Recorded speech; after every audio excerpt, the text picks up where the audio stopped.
بسم الله الرحمن الرحیم. امروز در دنیا امروز کی توخکنی یک مسئله که بسیار زیاد در نظر از من امپورتنت است و طرفش توجه بدیم.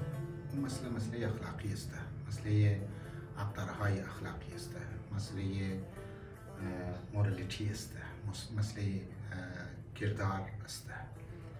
و مو در اطراف خود در توخکنی اطرافیای خود دوستار توخکنی معاشره بطور کلی اورال توخکنی میگن که مسئله اخلاقی روز بروز سیریس اختیار کرده است.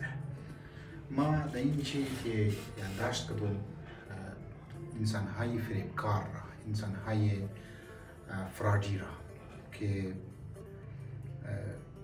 انسان باید هوشیار باشه از انسان‌های فریبکار که خودی فریبکاری و خودی فراد هم یک مسئله اخلاقی است، مسئله مورالیتی است و که مربوط به کردار انسان ها است. مختلف نشانی ها را ما اینجا یادداشت کردم که یکی از نشانی هایی که باید مطرفش توجه بدی اطرافی های خود باید طرفش توخکنی و یکی یک انسان فرادی، یک انسانی که نفاق منیش نفاق است، یک انسانی که مابینش منافقت است، یک انسانی که دوروی است، دوروی داره یا مثلا بیروپی است. این که است یک نشانیشی بسیار مهم نشانی است. منی ازی خوب دور گوش کنیم، منی ازی یک احساسی بد موجود است.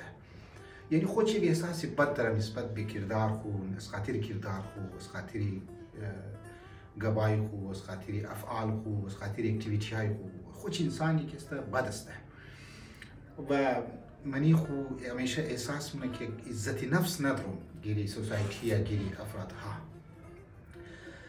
در درون خو هم احساس داره که ما عزت نفس ندارم، که رشته‌دارای خو وقتی که ملاو میشه، که دوستای خو که وقتی ملاو میشه همیشه کوچه است، همیشه یک شرمندگی را احساسی منه از خود خو. هرچند که به ظاهر خود نشون میده که بسیار انسانی خوب است، لیکن به هر حال مابین خو درون خو این احساس را داره. تا اینجا خو بگو مشکل نیست چون که مربوط به ذات خود از انسانی فرادی است. لیکن همین انسانی فرادی وقتی که منی از خودش یک احساس بد وجود داره موجود است و همیشه گیری دوستای خو گفتم گیری رشته‌دارای خو کوچرا است، علی این میخواه کوچرایی خوره یا مو احساسی بد خوره یا بد فیلینگ خوره میخواه که ختم کنه یا کم کنه شیره. بس کدی افرادهایی که روابط برقرار کرده یا دوستایش است یا رشته‌دارایش است، بس کوشش مونه که منی زو طرفی نفر که گپ میزنه یا ملاقات مونه یا گفت و شنید مونه یا یک روابط برقرار کرده، چای رشته‌دارایش باشه چای دوستایش باشه، اما احساسی بدخور میخواه امو فیلینگی بدخور کم کنه. منی زو هم یک احساسی بد ایجاد مونه، منی زو یک کوچرایی ایجاد مونه که او هم احساسی کوچرایی کنه در روی بری دوستای خو، روی بری رشته‌دارای خو، روی بری مختلف افراد ها احساسی بد کسته ایجاد مونه. مثلا مثال میزنی که چطور احساسی بد از خود کم مونه و منی دیگه احساسی بد را ایجاد مونه. مثال میزنی یک نفر پینتینگ مونه یا یک خوب کار انجام داده، یک فردی است، ایور تو مونه پینتینگش تو کنه، نقاشیش تو کنه، مگه عجب چطور نقاشی جور کردی تو؟ چی خراب نقاشی که است جور کردی تو کن فلان نفر نقاشیش بسیار خوب است.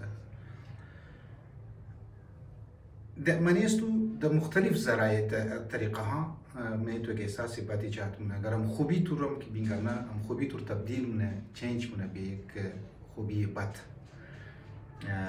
یعنی هم خوبی را که است در بد تبدیل مونه. لذا کوشش مونه از گبای خوب یک احساسی بدتری مابین است ایجاد کنه تا خودش کم آرام بگیره، تا خودش کم ذره همون احساسی بد که گفتم نه مابین خودش وجود داره، از خاطر کردار شی، از خاطر افعال شی، از خاطر نفاق شی.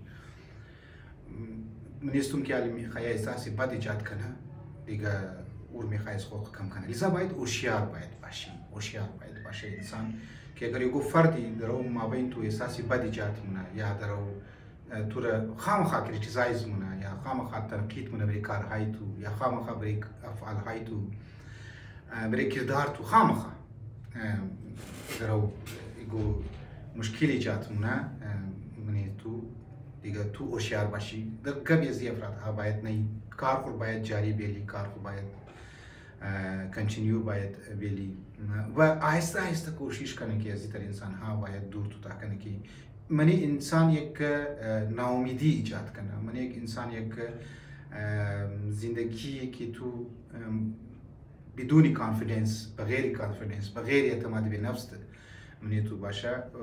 از این طرف ها باید تو کنی.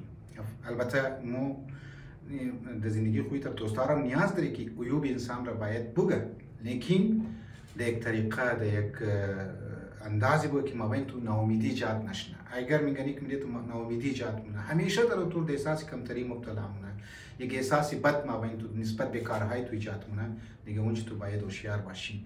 یکی از نشانی های انسان فرادی امیه که برای آرام کردن خو، یعنی سرخیر کی اگر بگی تایتل چی رو بگی، برای آرام کردن از خود خو اما احساسی بد خود که آرام کنه که منیش وجود داره، مابین از تو یک احساسی بدتری ایجاد مونه، شدیدتری ایجاد مونه و خود تا آرام کنه.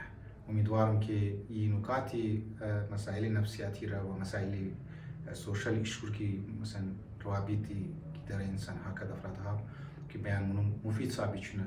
همیشه دعاگوی شما هستم که خوشحال باشید. چینل از ما حتما سابسکرایب کنید و دیگه آرام که است بگین کاری خیر است دیگه مو از این چینل خود اوتر بگی که مور پیسه میلاو میشه اوتر هم نیست.